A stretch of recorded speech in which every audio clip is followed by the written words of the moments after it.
Yes, virtual background. I have here the virtual background, but how to put it here?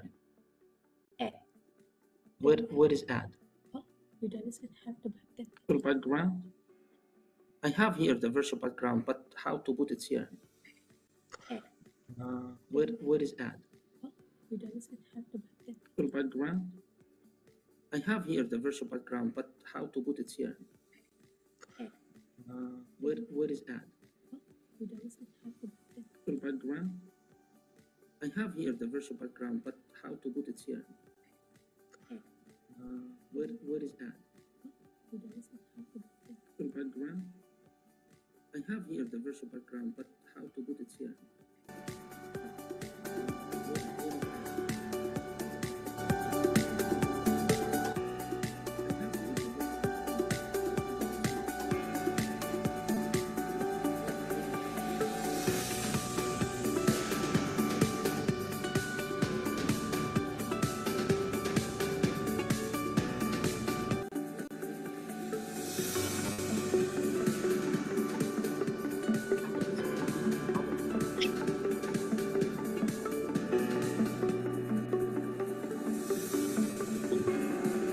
Happened to me.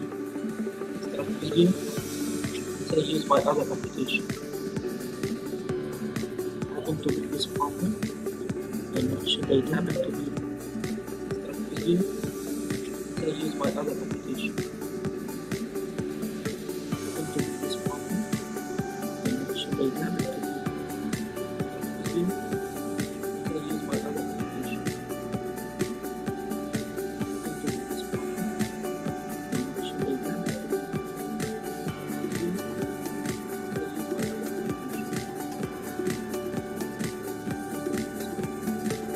happen to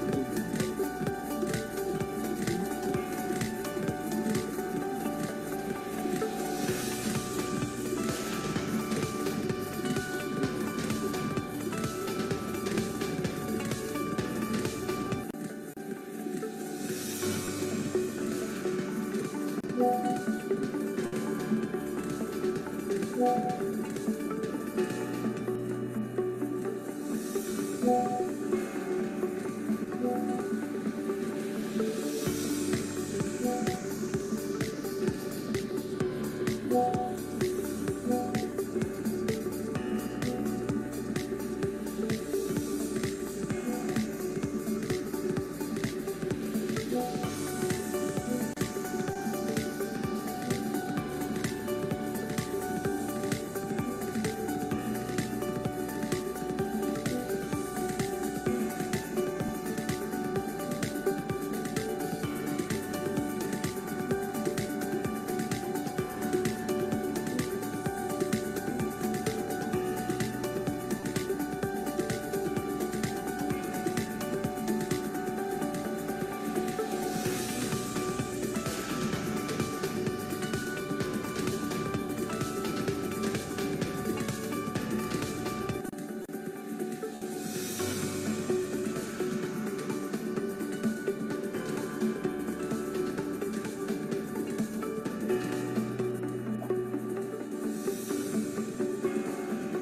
Video first.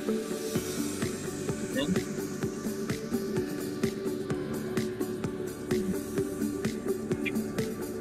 not add him because of video first.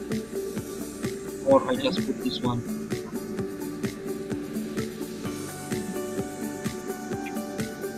Not add him because of video first. Or I just put this one.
Prof, you may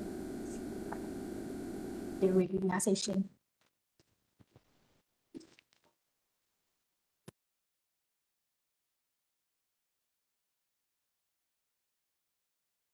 Okay, Bismillahirrahmanirrahim. Assalamualaikum warahmatullahi wabarakatuh.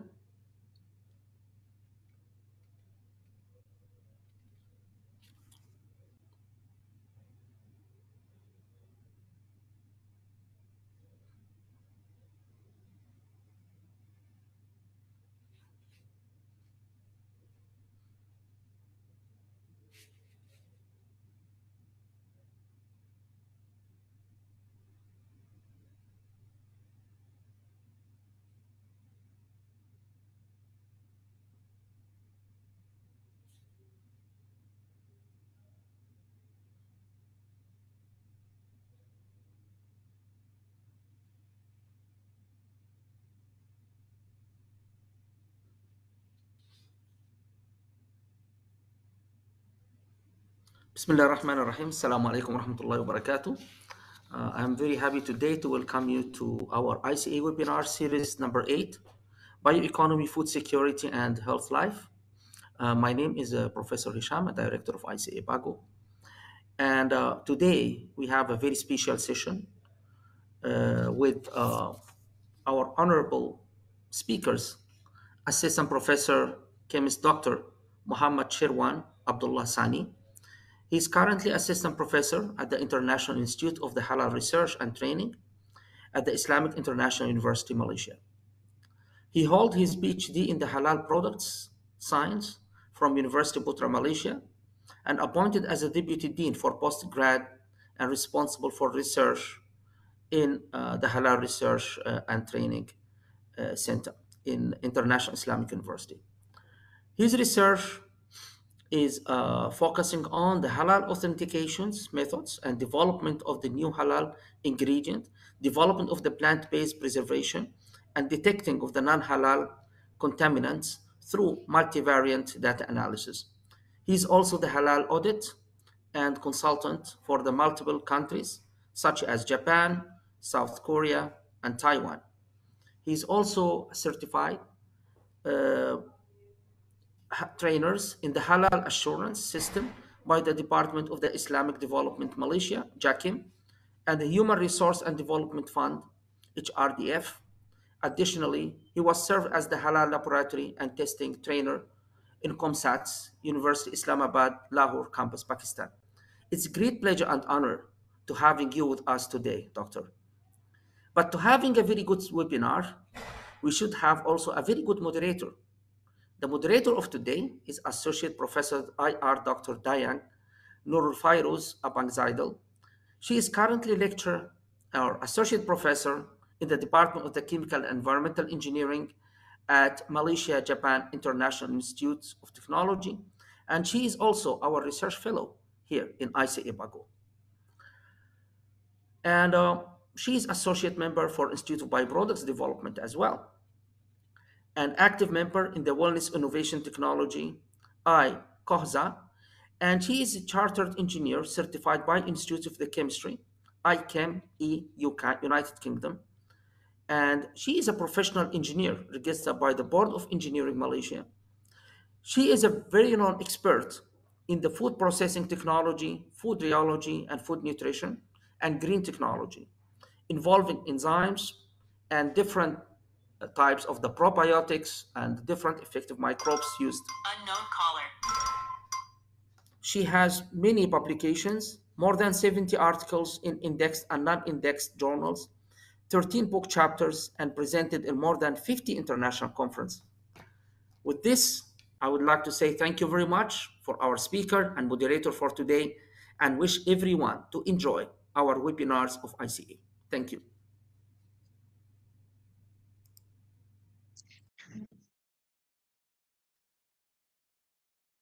Thank you very much, Prof. Hisham, for the introduction. Okay, so my name is Dayang. I'll be the moderator for today's session. Right. Before we start, I would like to welcome Dr. Shirwan Assistant Professor Dr. Shirwan. With the topic today is halal science, advancing secure, safe, and healthy food systems. I would like to thank everyone joining us today in Facebook, for this session, which we will explore the crucial role of halal science in shaping a sustainable and secure global food system.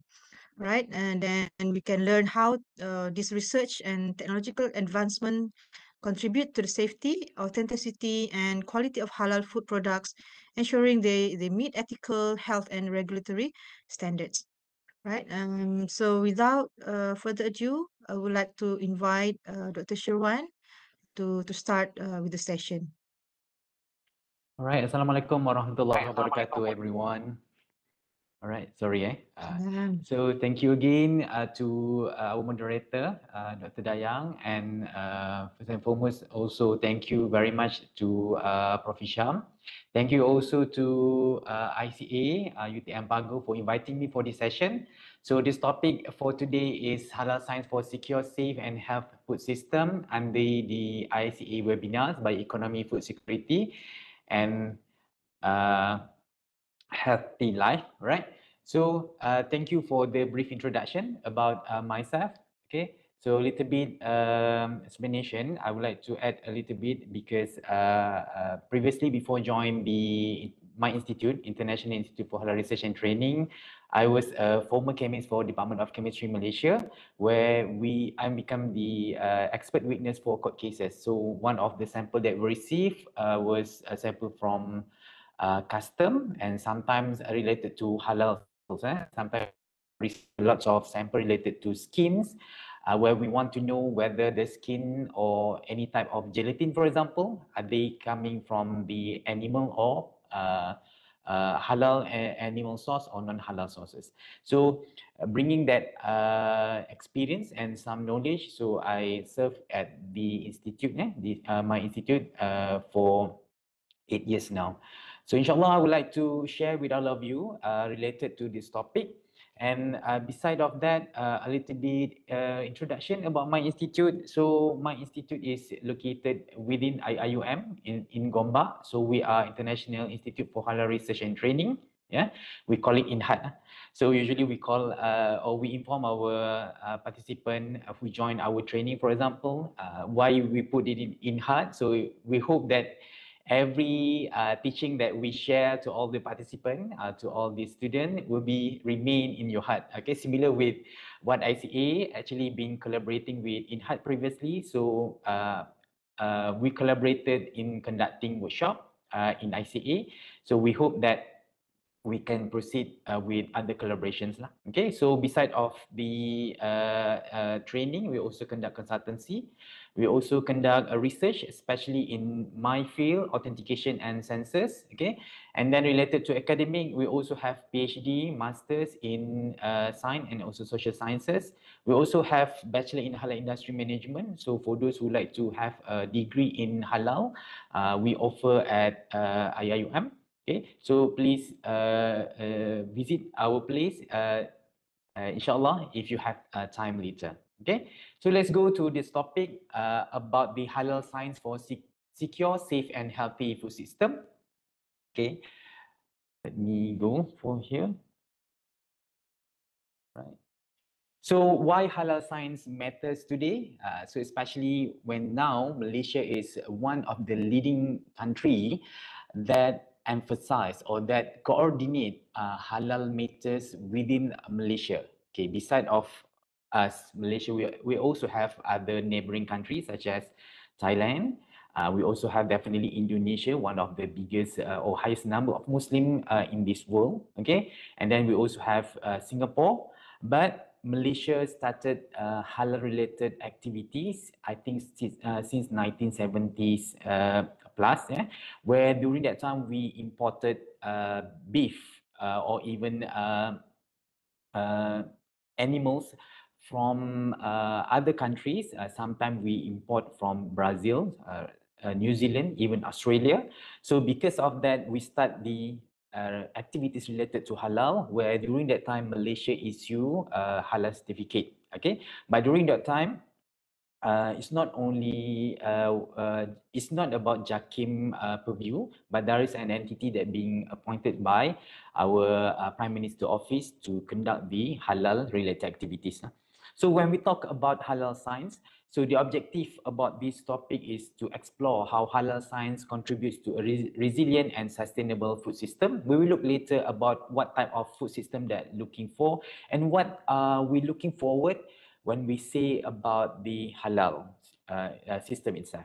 Okay, so halal science is the application of science method where we employ some analytical technique, even now have been expanded into technological advancements such as AI, in order for us to confirm whether the status of any products considered halal or non-halal, or even sometimes we can identify or confirm whether they are plants or whether they are synthetically or chemically produced. Okay, so this method will validate and support the halal status and TOYIB. Okay, I will talk about TOYIB later on. Okay, where it's cover the status of food and consumer products. So when I say about halal and TOYIB, in general, when we talk about halal, we really look into no alcohol, no pork, no lard, right?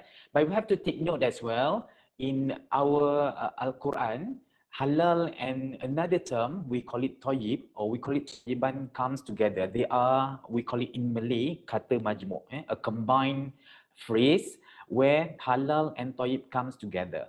Okay, so in element of toyib, we usually relate toyib with safe, clean, and nutritious, meaning that quality. Okay, so when we talk about this topic halal, we need to make sure those products that we produce shall comply with the halal status itself, but also comply with the requirement of tayyib. Okay, so this is how I would like to share that there is one time I assist or consult cosmetic companies from South Korea during that time. So when we receive a request from the client, I will apply for the cosmetic to KKM, Ministry of Health Malaysia, registered under NPRA, National Pharmaceutical Regulatory Agency. However, there is after 3 days of submitting the application, we need to key in the information of all ingredients.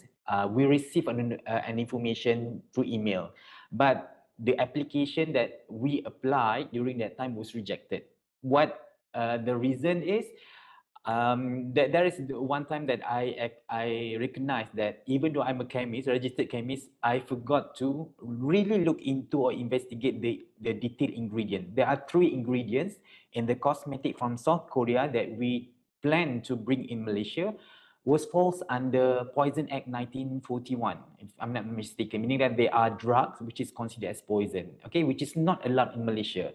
So when we talk about halal status in cosmetic, for example, even though those ingredient falls or from or originated from the plant source, but if they falls under we call it intoxicating ingredient, it would not falls under the category or the requirement under safe. Yeah. So halal and tayyib shall comes together. Okay, so applying the halal sign will integrate the Islamic jurisprudence as well with modern scientific discipline, like the one that I mentioned, analytical chemistry. For those who are in science field, you will know that there are so many techniques. We will look later on some sharing about analytical chemistry and molecular biology as well.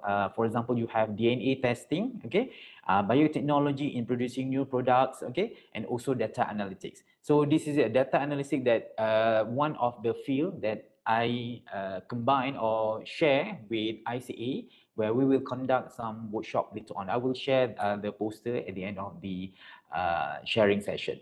Okay, so what is the scope of halal science? So they can be combined or be incorporated into a few scopes. One of it is detection science. So usually in my previous laboratory, even current now, when I work with Department of Chemistry Malaysia, we have a DNA department during that time. So we try to isolate or breaking up the samples, and we want to pinpoint or extract out the DNA for one particular animals or other animals as well. So when we talk about halal, definitely we look into pork.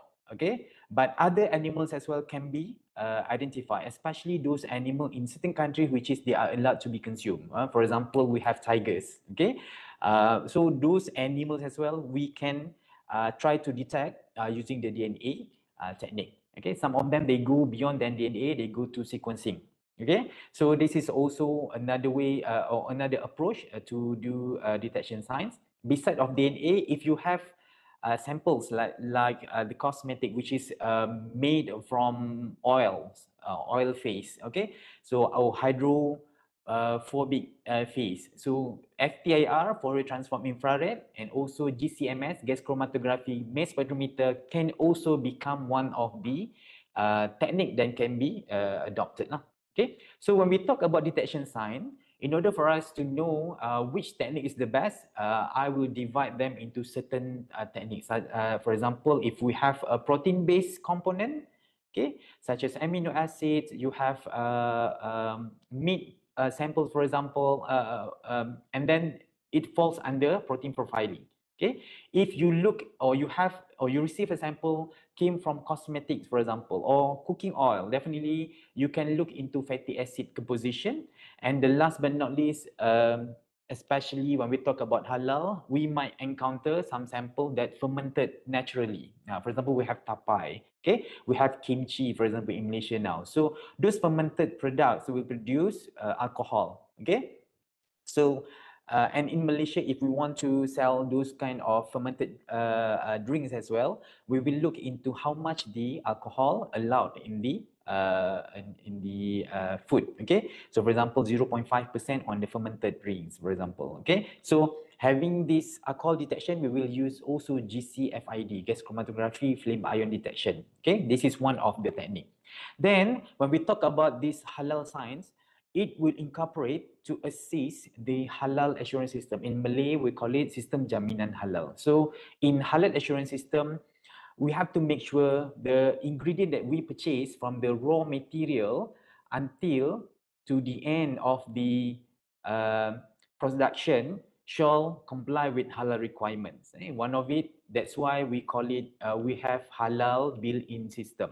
Okay, so halal built-in system is any company that would like to get halal certificate, they are required to declare all ingredient that being used, and all these ingredients shall have their halal certificate, or else we can allow them to provide an evidence such as supporting document, certificate of analysis, material safety data sheet, provided that this supporting document will inform or will tell the auditor the origin of that particular ingredient. Okay. However, the auditor from our authority as well, if those ingredient that being used is very critical, such as gelatin, they might take some of the sample from the company, and they will send for laboratory testing. Okay, so to combine with detection science and analytical science, also supporting the halal assurance system, we can adopt the scope of halal science here, which is multivariate data analysis and AI. One of it is we can use blockchain technology.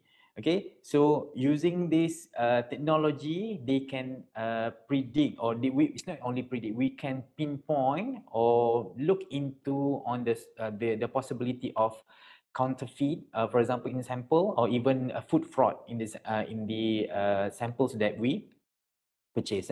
This one have been done, or if any company that produce products, halal product, where they have GMP, good manufacturing practice, now they are adopting this technique, having a blockchain, even though sometimes it might be having a challenge on that part as well. But when we talk about halal science, these are the scopes. Okay, so when I mentioned about the approach of halal detection technologies, this is the one that I mentioned. Okay, halal science can adopt or can employ halal detection technologies, but in order for us to know which technique is the best, it based on these three types of component. I will prefer to use the word component. For example, protein based sample, DNA specific testing, okay, and then amino acid testing, polypeptide testing, and also protein biomarkers.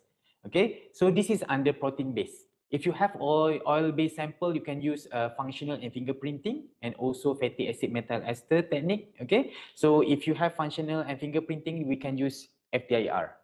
All right, and we have alcohol testing. We can use for headspace lah. Yeah. Any question? Dr. Sherwan, sorry, Yeah. do you have slide? Yeah, I'm sharing the slides actually. Oh, because we cannot see your slide. Sorry. I thought that Oh, you okay. don't have Sorry, slide. sorry. Okay. Is it clear this one? All right. Yeah. Okay, now I Okay. can see. I'm sorry this All one. right. So I thought it's already shared that way. Okay. okay. So Sorry, very sorry for that. it's okay. So I give you back on the slide. Okay. Okay. So this is Now the you can scope of see it. halal science. The detection science, analytical science, and halal assurance system.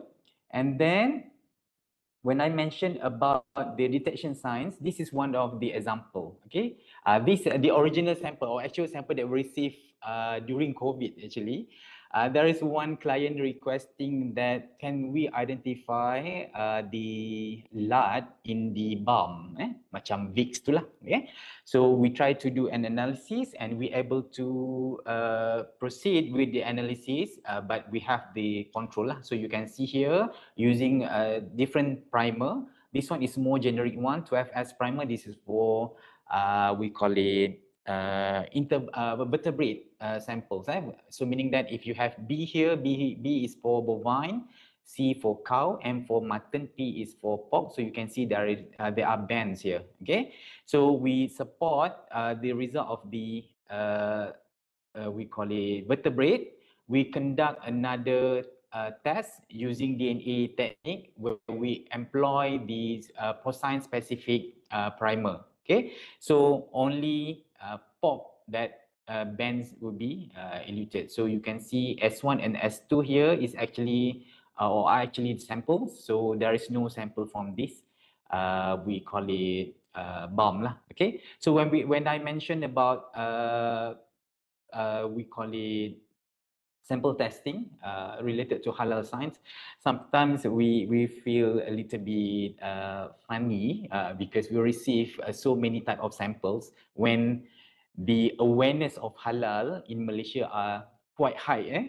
So even we receive some samples related to we call it a paint. Do you want me or do you want us to test whether a paint that being used to paint our home are halal or not? Okay, so one of the reasons when we ask them why they choose this, they ask this test. So the painter mentioned that if it is non-halal, at least he said that he can sertu, or we call it do the Islamic cleansing before he consume during their recess time or during their resting time lah. Okay, we also receive some samples, for example, face mask. They want to know whether the face mask is halal or not. Okay, because at the end of the face mask production, there is one sheen of a layer of oil being sprayed. Okay, so that's why the oil can avoid the penetration of the samples from our moisture from our mouth to penetrate the face mask. So we are not only talking about food nowadays when we say about halal, they can go beyond than that, especially now cosmetic, pharmaceuticals, even now logistics. Yeah, so that's why you can see some lorries or some container, they have some indicator or sign halal logo there because they are not expanding not only for food but even the carrier of that particular product. Even now you have a bekal, for example, bekal is it's like our grab food we call it transporter, where they have this halal certificate. Okay, so as I mentioned, halal science will assist us on identifying assist us on halal assurance system, okay, in the production. For example, we can see here there is an example of how or what happened during the we call it slaughtering processes, okay, in a slaughterhouse. For example, in chicken, so when you receive a chicken from farm, so we have to rest the chicken first and then we will start to stun the chicken. Okay, so in order for us to stun the chicken, they will be like stun using an electrical water bath, and then we will slaughter. Okay, so we can use some halal signs to check whether the chicken is properly slaughtered or not. At the same time, we can even identify if the chicken being killed without slaughtering. For example, they are, we call it punch directly to their neck, for example, right? So there is a technique we can use, LC-Q-TOF-MS or LC-MS-MS, liquid chromatography mass spectrometer, where we can identify the presence of the stress hormone on the chicken to check whether they are really being slaughtered properly or else. Okay, so when we talk about halal assurance system, there is a one we call it procedure compulsorily being followed by any halal certification or halal certificate owner. Okay? For example, in slaughterhouse, they need to prepare this kind of table. We call it halal Thayyiban risk management plan, where they need to monitor on the halal control point. Okay, halal control point is the flow or the stage where the processes might prone to contamination, whether it's contaminated due to halal aspect or Thayyiban aspect. Okay, so when we talk about slaughterhouse, this is one of the example. They will try to look into the stunning, okay, and also the slaughtering. Okay, so nowadays there is also a movement, the incorporation of AI using camera to check or to monitor the stunning and also slaughtering of chicken. Okay, so under Malaysia Halal certification, we are required to severe 4 veins for the chicken in order for them to get halal certificate. Okay, even though under Sharia point of view, it's only required 2, but under Malaysia Halal certification, they require 4. So having an advancement technology to monitor the chicken that be properly slaughtered will assist on the halal assurance system. Okay, so this is also example that the one that I've mentioned. Okay, when you carry out processes or any process of slaughtering, okay, in company that have halal certificate, they will appoint halal executive. So halal executive will prepare this kind of flow and they will investigate which step of the process might be potential to be contaminated in terms of halal and also Thayyiban. So that process, which is considered as critical, we will be acknowledged as halal control point, or sometimes we call it halal critical control point. It's like or similar with HACCP, but HACCP is a little bit different when we talk about physical, chemical, biological, and also allergy. But when we talk about halal control point, they are being specifically for halal and Thayyiban process. Okay, so this step can be incorporated with halal signs in order for us to support monitoring the halal control point to avoid or to ensure the halal integrity of the products. Okay, so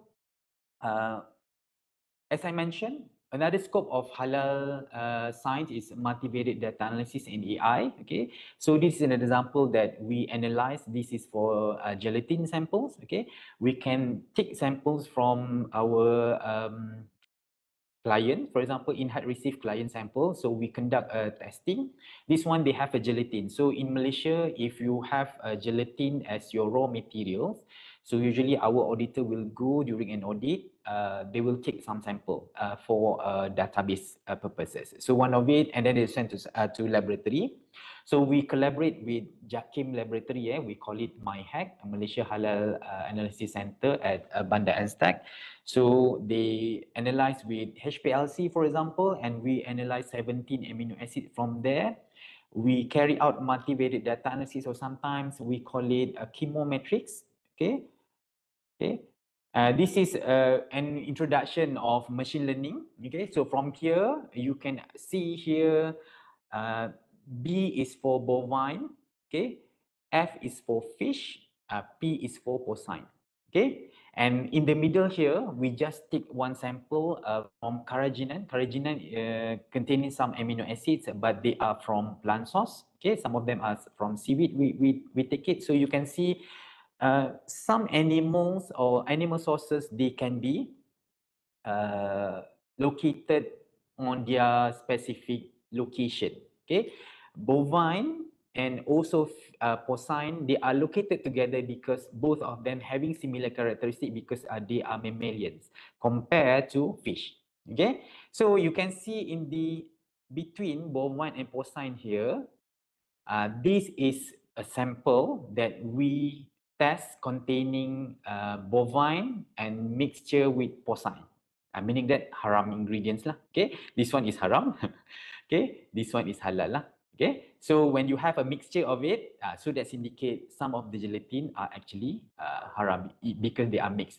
Together with this, we can see these are known sample. We just try. We mix fish and porcine, so we can see there is a middle section group here where fish gelatin were mixed with porcine. So any gelatin that not falls into their particular group indicate they are potentially contaminated. So employing this technology, especially now we have AI, we have machine learning, okay, we can actually assist on halal authentication. But I have to emphasize to everyone, if you deal with this machine learning and AI, usually we call it halal authentication profiling approach. Okay, but if we use this DNA technique, this one we call it halal authentication targeted approach. Because when we say about targeted approach, that particular compound that we are looking for has a very specific we call it biomarker compared to this multivariate data analysis and AI. All of these gelatin, for example, they have same or they have almost similar profiles of amino acids. So we need to adopt this multivariate data analysis to assist in making this kind of groupings. Okay, so this is, I call it halal authentication profiling technique. Okay. So objective of halal science, definitely we provide a scientific evidence for halal certification. So for now, there are movement now where more methods have been established to support. So one of it, soon later on, Jabatan Standard Malaysia or Department of Standard Malaysia will issue another MS for a chemometrics technique on halal authentication. We also have in the pipeline actually already received a public comment on identification of pork bristle and pig bristle and skin. That one will be using microscope and FTIR. Okay, so nowadays there are increasing number of Malaysian standard related to halal testing. Okay, so objective of halal science as well to support consumer confidence, trade transparency and regulatory compliance. So we know in Malaysia under Trade Act 2011, it mentions that any company that claim their product is halal shall apply for halal certification.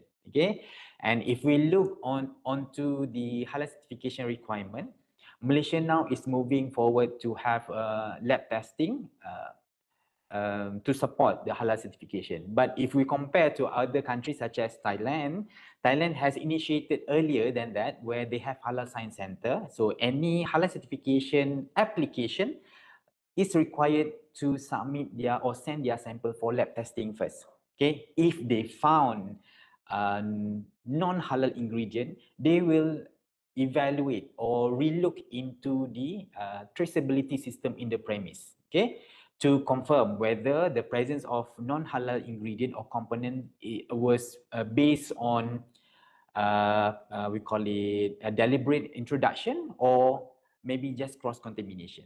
Okay, so support customer confidence. This is similar like customer rights. Okay, some customer, when they knew that one particular company or a few companies claim their products are halal, so it is actually we or any enforcement entity are required to confirm for that claim. So one of it having a halal sign will ensure the customer confidence, customer right for that. Okay.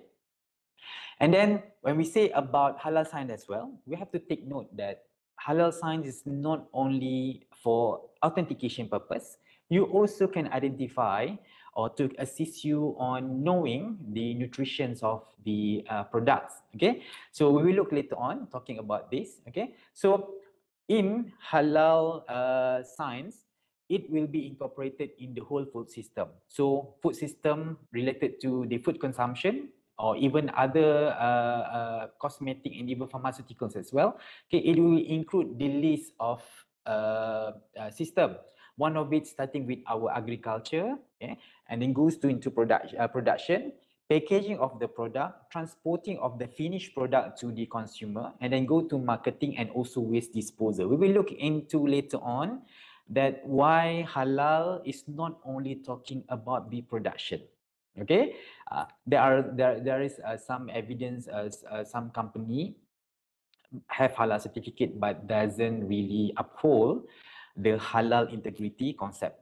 Okay, where I would like to share later on as a takeaway for all of us who want to embark in this halal field. Okay, so when we talk about food system, okay, definitely it will cover the farmers, processors, regulators, scientists, as for example myself, and retailers and also consumers. But the challenge of modern food system is related to contamination of risk. Okay, this is the one that we can relate to contamination when we talk about halal control point that we just look in the previous slide, and then look into food fraud and adulteration. Even though I'm not mentioning about halal, we can see, for example, there are so many companies selling olive oil, and then they claim virgin olive oil. Okay, so there are some case olive oil has been added with palm oil because both of them are miscible. They can be mixed together, so they sell that claim virgin oil at a higher price. Okay, even though they are mixed with other adulterant. So in this case, palm oil become adulterant to virgin oil, okay, olive oil. So this is also considered food fraud.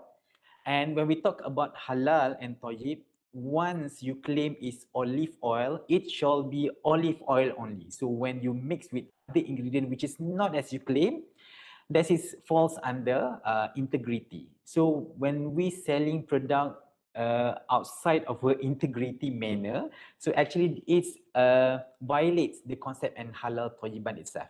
Okay, and unethical and non-transparent supply chain as well. There is, when we talk about the supply chain, I would like to share about halal logistic. Okay, in now when company they have halal logistics, halal certificate, some company they adopt of using GPS. The reason is why they can monitor where their driver of lorries park or stop. Because there are some cases logistic provider they have lorries, so this lorry was drove by their driver to go to one certain location, but in the meantime, in the meanwhile or while driving, they stop at 7-Eleven, for example. The lorry driver purchased alcoholic drink and then store it in their halal certified lorry, for example. So this is the issues that being mentioned by the halal logistic provider lah. So that's why they have their GPS, also their CCTV in the lorry. Okay, so this is the one I receive when I conduct training or even conduct an internal audit for certain companies lah. Okay, so this modern food system as well having a challenge related to food insecurity. Okay, due to climate change, war and pandemics. Okay, so we look into, for example, the COVID-19, remember, okay, there are so many products that are being produced, but you cannot transfer or transport them, but some of them being transported, but they, we call it deteriorate, okay, or expired during the arrival. So this is also related to the issues about halal and halal in the food system as well. Okay. So this one talking about secure, safe and healthy food system. Okay, when we mention about halal and tayyiban, we have to make sure not only for food, but since this topic I'm look into food much, okay, secure food system will give us an accessible, affordable, and viable food for all, okay, and also assist in resilience to economic, environmental, and political shocks, okay. And also we are talking about safe food system. This one can be related to HACCP, okay. Unfortunately, anybody that already have halal certificate, HACCP certificate, under Malaysia Halal Certification, you are not allowed to combine HACCP and Halal Certification filing. It should be separated, because if we look into food safety, safe food system, HACCP still focus on this element, biological, chemical, and physical hazards, and also allergy, while on the halal, they need to look into the status of the ingredient itself, okay. Beside of the Toyiban. So Toyiban can falls under this HACCP, but on halal part it's a little bit different. Okay, talking about secure, safe, and healthy food system, we need to look into as well on the status of the ingredient. Beside of that, the nutrition itself. Okay, I will give example later on about omega-3 and omega-6. Okay, and then we talk about element of Toyiban. As I mentioned, we not look in only talking about the product is plant-based sources, but also about the toxicity. I remember I mentioned about there are some ingredient falls under Poison Act 1941. Okay, so that's relate to the toxicity. Okay, and also Environmental Act. Okay, 1970s, if I'm not mistaken, because previously I worked with Department of Chemistry Malaysia, I conduct testing for environmental cases. So there are some cases that companies have halal certificate, but they doesn't comply with the Environmental Act.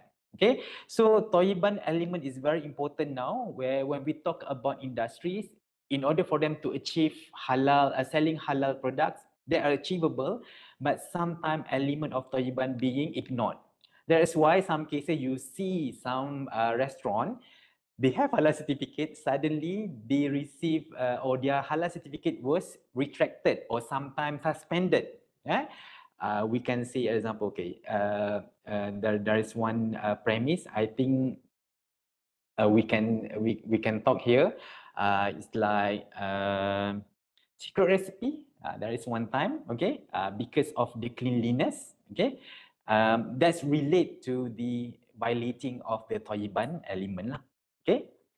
Okay, now I would like to share about the healthy food system. Remember, we learned in chemistry, we learned about fats and oil, okay. So we learned so many information talking about omega-3 and omega-6, okay. So omega-3 is the first double bond at the third carbon, that being of the fatty acids, for example. So from here, the omega-3 and omega-6 are very, we call it, abundant in plant and animal ingredients. However, there is some findings stating that the ratio of omega-6 to omega-3 shall be maintained or at least reduced. Okay. So the modern Western diet typically has an omega-6 to omega-3 ratio of 15/1 to 20/1. Okay. So when this link to inflammation of a higher risk of cardiovascular disease. So meaning that if you have omega-3, omega-6 over omega-3 ratio, it is good that you can have a ratio between less than 7. Okay, most of halal animals, they have this ratio less than 7. For example, duck, chicken, they have 5/4. Yeah, I mentioned the natural ratio, from the meat itself. Okay, however, certain animal, for example, we can see pork, okay, they can go for that ratio more than 7.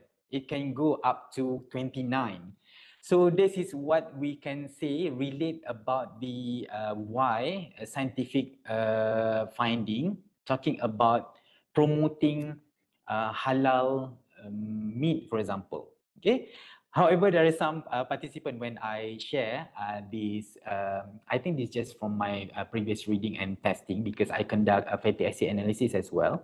They mentioned, so doctor, if we call it consume halal animal, which is having a low omega-6 to omega-3 ratio, why our Muslims still facing some cancerous disease, right? So the issue is, it's not about the meat itself, it's the combination of the food that we consume. If we prepare a halal ingredient or halal meat, but we added too much of sugar, for example, too much of salt, too much of santan itself, okay? You, we call it, prepare them by frying more than once, for example, okay? So that's related to the whole product, food that you consume. It also will increase the ratio more than 7 that we mentioned, okay? So we are not only talking about, the information that I'm sharing here is about the natural occurring of the ratio between the omega-6 to omega-3, okay? So this is the one that I've mentioned. For chicken, good and dark, okay, the omega-6 to omega-3 ratio is 4:1. As I mentioned, if it is less than 7, it is good for consumption, okay, to reduce the occurrence of cardiovascular disease. But compared to pork, it can go up to 29. Okay? But when you consume the food as a whole, yeah, in the prepared form, there is a likely it will exceed the 7 ratio. Okay, so this is the one where we mentioned about healthy food system. Okay, so we go to Thayyiban element. As I mentioned, while I'm in the field of halal, okay, I conduct a training, I conduct an internal audit. I even went to South Korea and Taiwan for an audit. Usually I start with training on the first day, and on the second day, I will conduct the internal audit. But during the training, I will make sure I put this element of Thayyiban for the producer. I insist on them for this one. Okay, the issue is because of this. You can see there is some company they have halal certificate because they took might be they think having a halal certificate is for margin, untuk keuntungan. Okay, I'm not saying on all we call it producer, but might be. Okay, so for example, this is really we call it shown in our news. Yeah, this particular company was fined for 90,000 ringgit for environmental pollution. Okay, and this company having halal certificate. Okay, so what happened?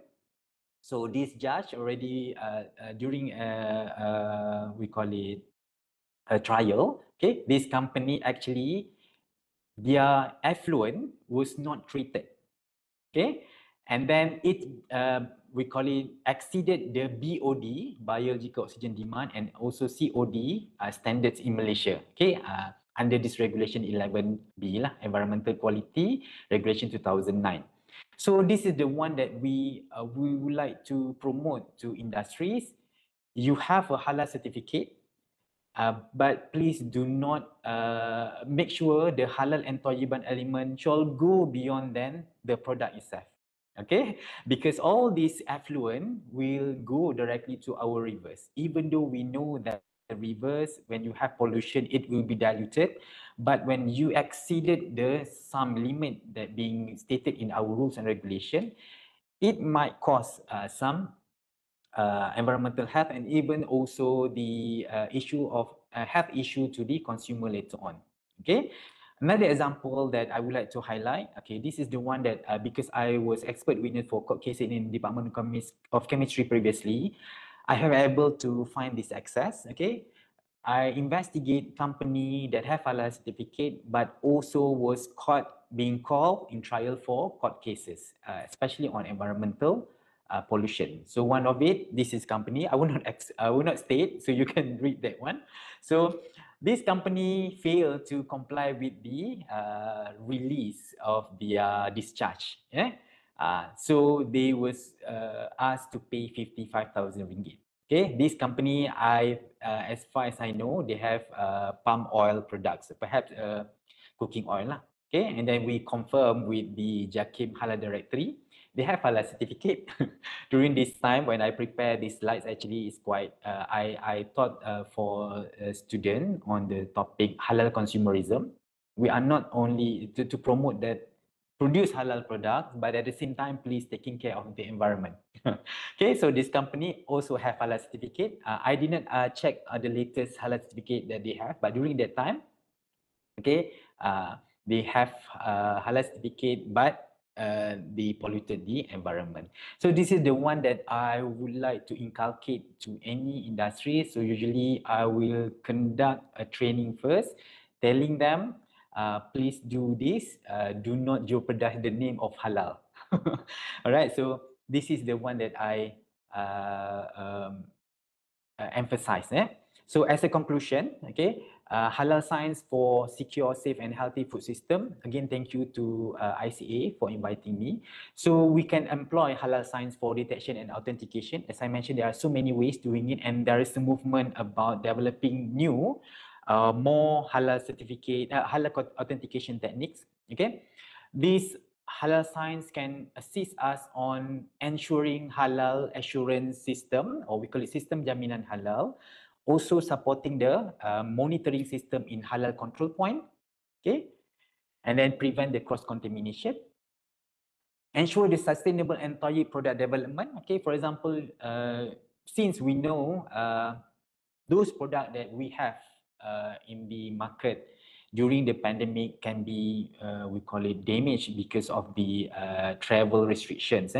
So adding a preservative might be a good option, but what type of preservative that we like to add? Okay, you can use a plant source. Okay, and beside of that, there is a movement to use a plant-based product. Okay, and then a clean label formulation that aligned with the Maqasid and Sharia. So when we talk about Maqasid and Sharia, we're also saying that there is a few elements that our religion want us to taking care. One of it is taking care of the lineage of the life itself, okay, or the faith itself, okay.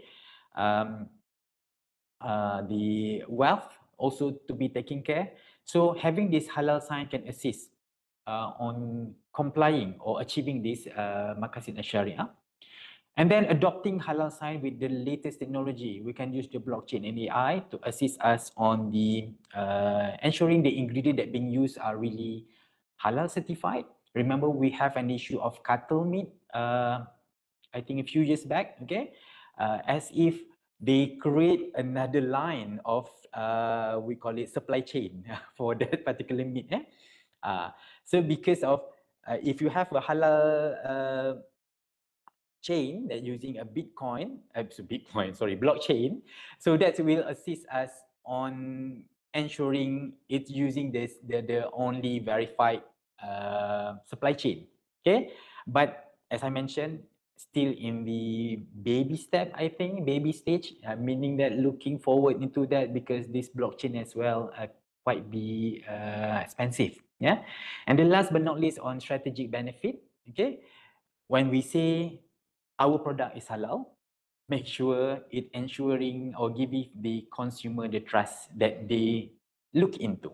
Yeah. Now, non-Muslim also looking into halal products. I give an example. Since nowadays in Japan, if you know about the Wagyu meat, it's very expensive type of meat from the cow.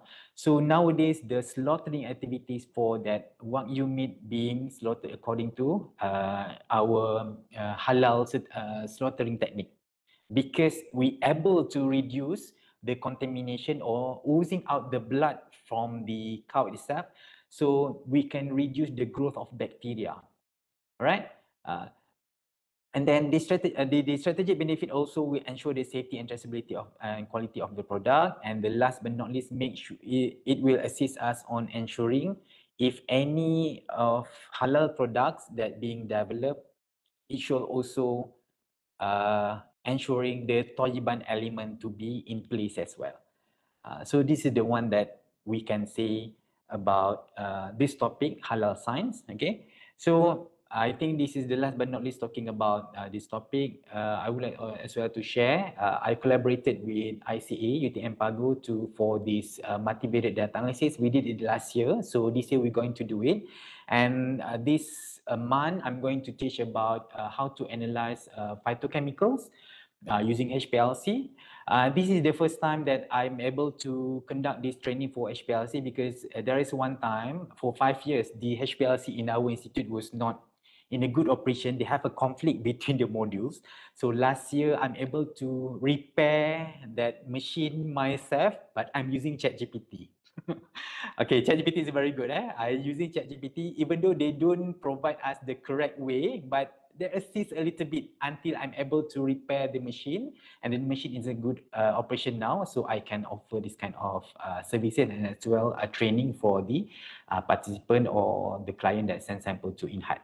Okay, so I think that's all, everyone. When we talk about halal, I hope that it will benefit others.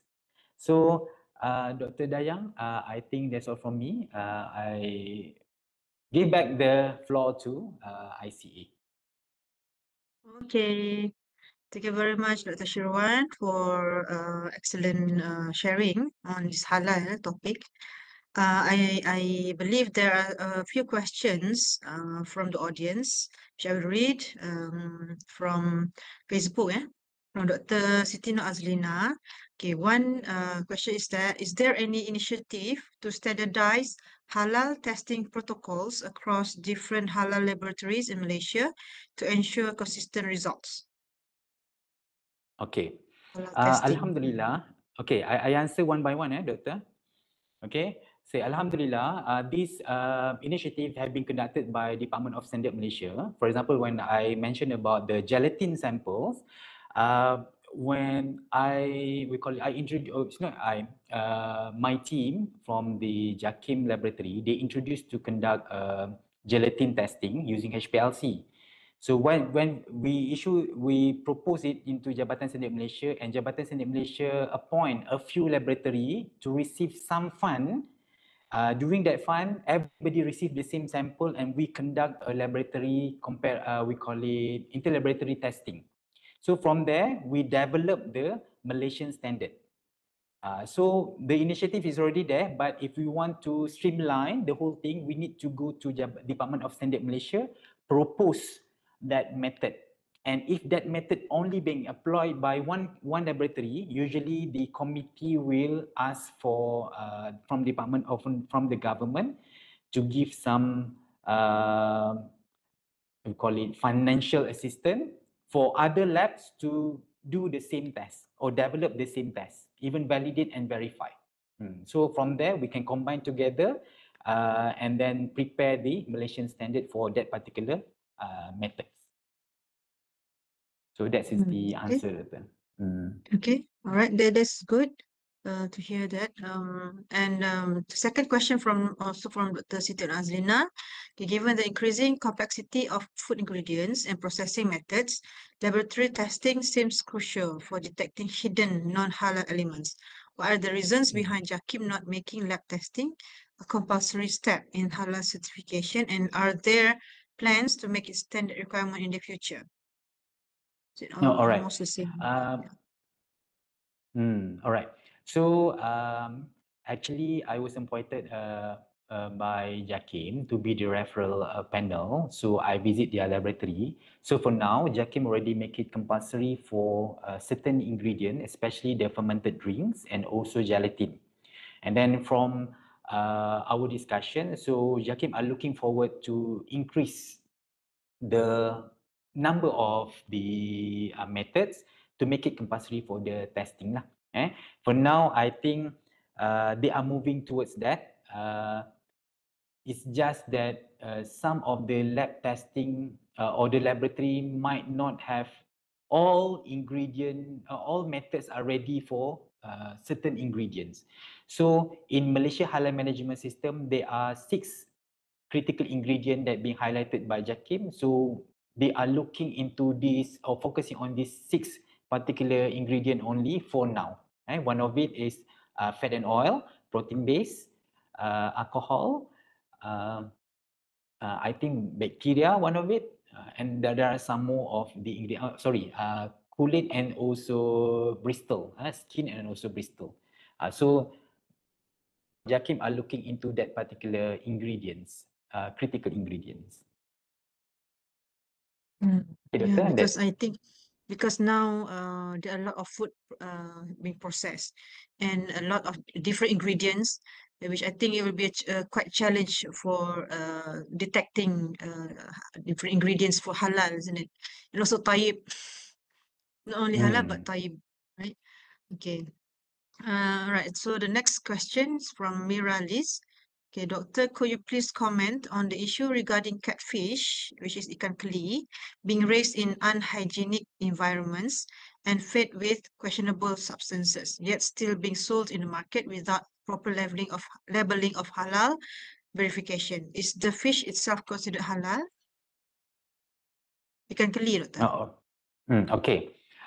This one is very, we call it popular issue. This issue was caught in Perak, yeah, most of the time, because catfish they consume lots of things, and in Perak there is one case or a few cases that they give a boiled pork or pig, okay, and then give the boiled pig to the ikan keli lah, so the catfish. So the issue with catfish, if the catfish, the feed for fish, unfortunately for now doesn't falls under Malaysia halal certification scheme.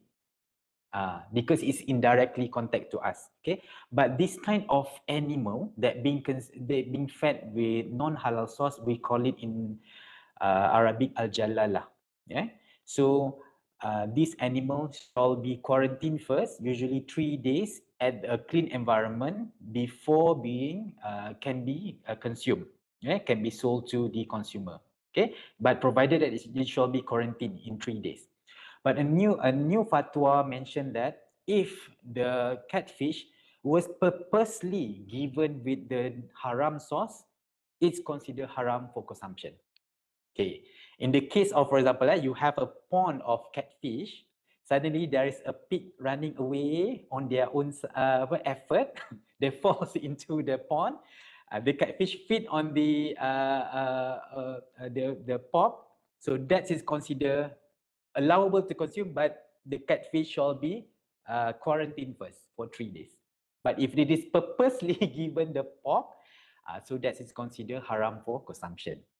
Okay, so the way why I mentioned is not being labeled, because unfortunately for now, feed for fish is not yet considered as halal certification scheme. There are 9 halal certification scheme for now. I think they are looking forward for that.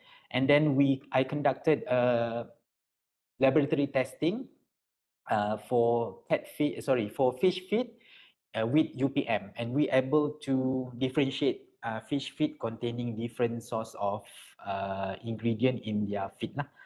So but we need to adopt, we conduct a testing on using fatty acids, using GCMS, and we apply the multivariate data analysis or chemometrics technique.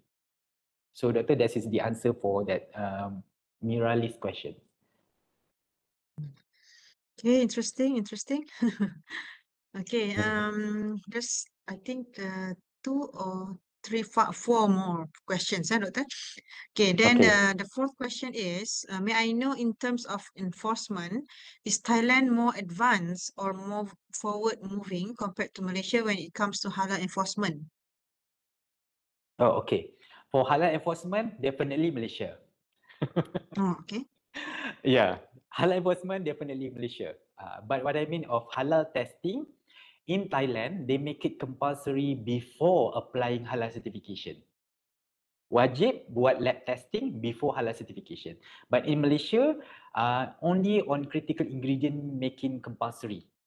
But they are moving toward later on lah, on making compulsory, I think soon. Okay.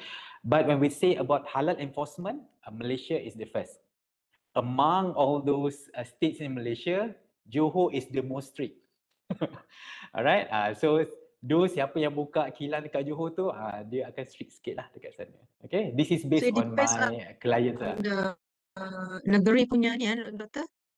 There are some case because human, doctor, human interactions lah. And then beside of that, if there are too many, we call it companies in that particular state that violates the laws, so that will be a little bit stricter on that. Okay. Okay. Okay, next question from Sheikh Ang. Said, Doctor, could you share any affordable and rapid techniques for halal detection, specifically for identifying porcine DNA? Oh, okay. As far as I know, it's very hard to get it. There is one, I think, test kit that using we call it DNA technique, and even using the immunoassay technique. The problem is relate to back the authentication. When authentication test is not compulsory, company cannot produce it in a mass because no bias. So because of that, the test itself can be expensive and still be expensive because of that. Even if we go to DNA, we do a testing for lab, it can goes up to 700 ringgit per sample. So if it will make compulsory later on, I'm sure it will be reduced. Similar like our lab testing in other tests as well, doctor. This is common, kita panggil apa ya, permintaan and demand lah. Demand and also offering. Demand and supply. Yeah, demand and supply, sorry. Okay. All right, so next question is from Deepa Sheni. Okay. Doctor, are there FTIR and GCMS important in halal food testing? Are they FTIR? Oh, all right. Are these analysis important? Yes, okay. Yeah, yes, FTIR and GCMS are important in halal food testing, especially if your ingredient or food sample that you receive are oil-based sample. Okay. Oil-based sample, definitely you will use FTIR and GCMS. But if you want to do a lab testing as well, if you have oil sample, DNA porcine as well possible, but it's a little bit challenging using DNA technique.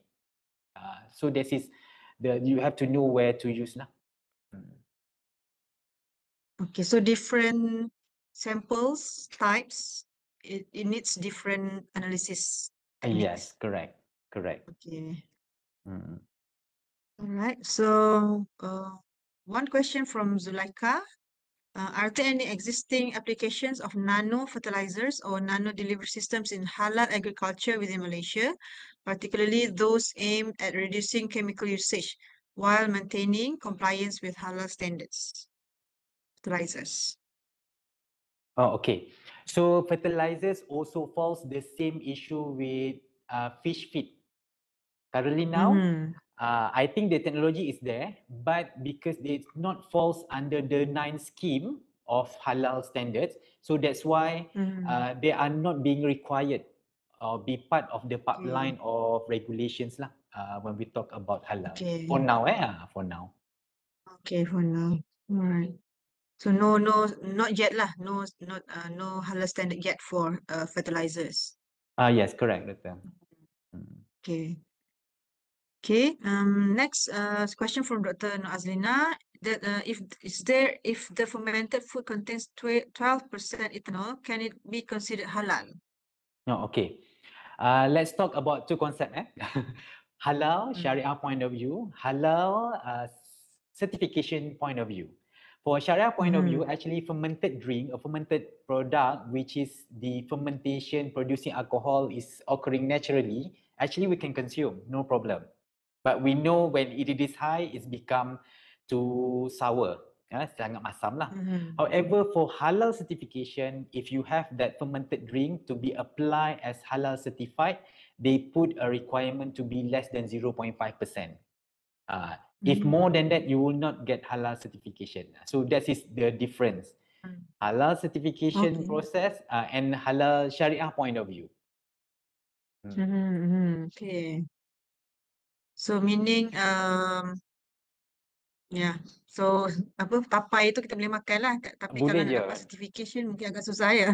Ya betul tak? Macam tu lah maksud dia. Kita boleh je makan because we know it's naturally Okay. occurring. Kita tak boleh nak halang pun. Dia tetap fermented. Mm. But kalau nak Mm. mohon CJ halal, definitely dia tak akan dapat. Even saya bagi share sikit ya.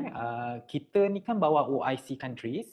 So halal certification under OIC is now being we call it conducted by Turkey. Di Turki lah. So in Turkey, they make a halal standard for fermented drink. They even have a low limit, 0.2%. So it's very hard for us Malaysians yang produce fermented drink, dia nak jual ke Middle East country because our standard is 0.5%. Middle East Turkey letak 0.2. Lower. Lower. It's very hard for us lah. But itu pun we contact balik OIC countries and then from there kita minta they relook in the system because we questioning from where that 0.2% comes in. Malaysia is very good on maintaining on that because from Malaysia when we come to 0.5% we have a lot of data from the labs. That's a good with Malaysia lah. Kita ni in term of technology wise we are on par with other countries lah. Why 0.5%? Is there any Dia reason macam why 0.5%? okey, sekejap ya. Boleh tak saya contoh sekejap? Okey, saya contoh sikit ya. Okey, why 0.5%? Okey, dia macam ni. It came from the hadis Nabi. Hadis tu talking about Nabi So hadis mean the Prophet Muhammad actions or talks. So one of it, there is a hadis talking about Nabi. Nabi is the kurma or the dates that we store in or we keep in or we mix it with water lah. Kita rendam lah. We immerse with water.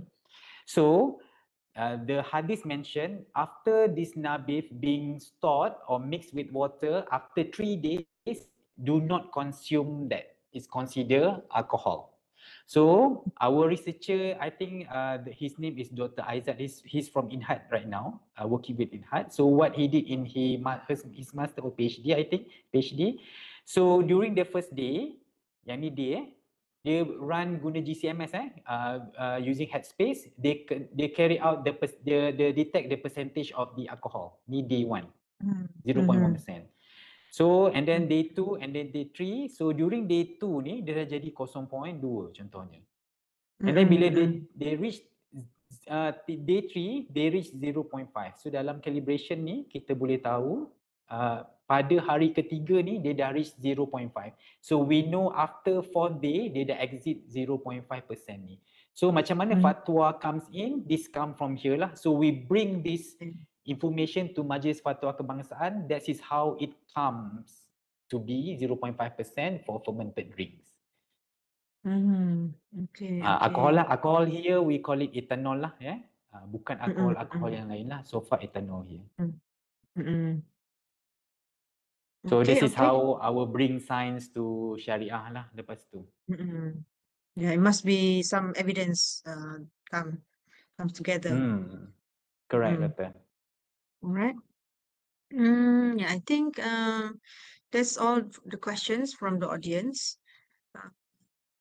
Do you have anything else? Some last words, Doctor? The last word, the last word is definitely here. I would like to share again this one. Okay, so next workshop we will conduct a multivariate data analysis with ICA. So I will go to Pago. Last year it was successful because we have so many attendees. So I hope that this year we'll be receiving more. So the last but not least, I would like to say thank you to Dr. Dayang as well to Prof. Hisham and also ICA for inviting me for this webinar. It's very good to share what I've been conducted for a few years back to share about the halal and Thayyiban field to the we call it visitors ataupun the students as well ICA visitors lah. So I think that's all from me. Thank you everyone. Assalamualaikum warahmatullahi wabarakatuh. Okay, so thank you very much, Dr. Shirwan. So we will have photo session. Thank you everyone for joining us today. So I hope to see you again in the next our ICA webinar. Hmm. Okay. So thank you very much. Okay, Dr. Dayang, for Hisham, we have a photo session. For Hisham. 1, 2,